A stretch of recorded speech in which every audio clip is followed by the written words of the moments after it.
বন্ধুরা, কালকে জগদ্ধাত্রী পুজো গেছে। প্রথমেই জানাই জগদ্ধাত্রী পুজোর শুভেচ্ছা। তোমরা সব ভালো আছো তো? আমি মোটামুটি ভালোই আছি এখন। তো কলকাতায় কীরকম ঠান্ডা পড়লো? গাজিয়াবাদে তো বেশ ভালোই ঠান্ডা পড়ে গেছে। তো ওমা, বলছি যে এই যে কি বলে, এই যে জগদ্ধাত্রী পুজো সব থেকে বিখ্যাত কোন জায়গায় জানো? হ্যাঁ, চন্দননগর। হ্যাঁ, চন্দননগর। আর কি জগদ্ধাত্রী পুজো ছাড়া আর কেন বিখ্যাত? কিসের জন্য? লাইটিং। হ্যাঁ, লাইটিংয়ের জন্য। লাইটিংয়ের জন্য খুবই বিখ্যাত। এই আর কি আমি বলছি কি, যখন আজকে তোমার রান্না বান্নার তো ভিডিও এখন দেওয়ার নেই। রান্নাবান্নার ভিডিও কি করে দেখাবো বলতো দেখি? তোর তো সময়ই হচ্ছে না। না, তোর এখন এত কাজ পড়ে গেছে যে এখন ভিডিওই করা হচ্ছে না, দেখানো তো দূরের কথা। তাই আর কি কিছুই দেখাতে পারছি না। নিজে ভিডিও করতে পারলে তাইলে হতো, কিন্তু আমি তো পারি না সেটা।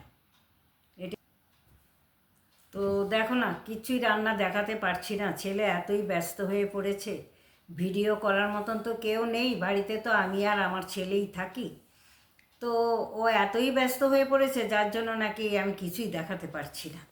আবার আসবো আমি রান্নাবান্না নিয়ে, ওর কাজে আবার একটুখানি হালকা হয়ে গেলে তখন আবার ভিডিও করে আবার সেই দেখানো হবে।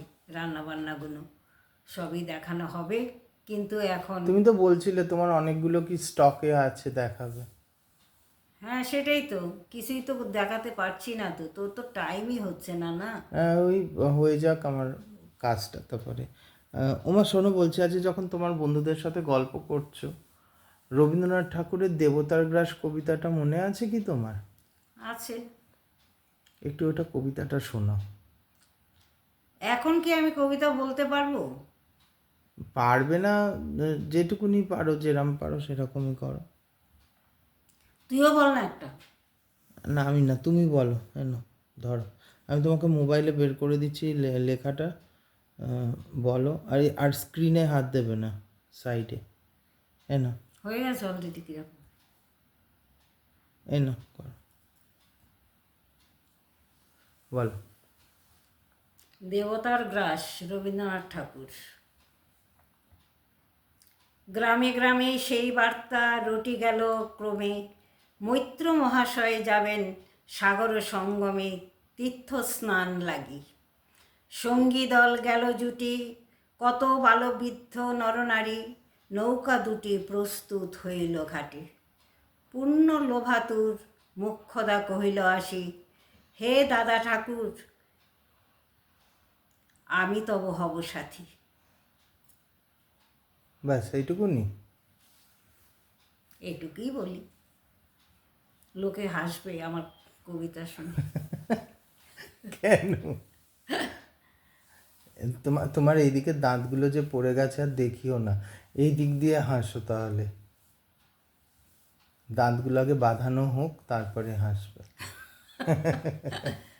হাসি কি আর দাঁত নেই বলে কি হাসবো না? কি না, তোমাকে এত লোকেরা, ফেসবুকের লোকেরা ভালোবাসে, তোমার দেখে, যদি দেখে দাঁত নেই তাহলে তো ভালোবাসাটা কমে যেতেও পারে, তাই। কমবে কমবে, আর কি করব। ঠিক আছে, চলো আজকে এই অবধি। তাহলে এই অবধি আজকে। তোমরা সবাই ভালো থেকো, সুস্থ থেকো।